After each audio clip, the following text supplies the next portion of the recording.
নতুন সূর্যের আলোয় ভরে উঠুক প্রতিটা ক্ষণ, হাসিতে কাটুক দিন, ভালোবাসায় ভরে উঠুক মন, পুরনো সব দুঃখ ভুলে শুরু হোক নতুন গল্প।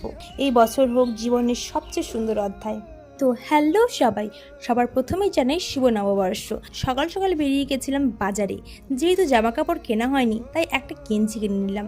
তারপর গেলাম মাংসের দোকানে। উফ, কি ভীষণই ভিড়, তার উপর নববর্ষের গরম, একদম অসহ্য লাগছিল। তারপর পাশে একটা গাছের দোকানে গিয়ে এমন একটা সুন্দর গাছ দেখলাম যেটা আমি ইউটিউবে অনেক দেখেছি।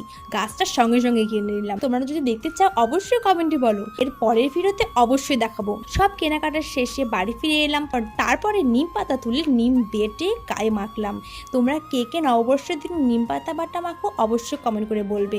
তারপর ফ্রেশ হয়ে গেলাম। তারপরে এদিকে মা রান্না করছিল মাংস, আর ভীষণই খিদে পেয়েছিল, তাই তাড়াতাড়ি ভাত আর মাংস দিয়ে দুপুরের খাবারটা জমে গেল। এইভাবেই কাটলো আমার নববর্ষের প্রথম দিন। টাটা।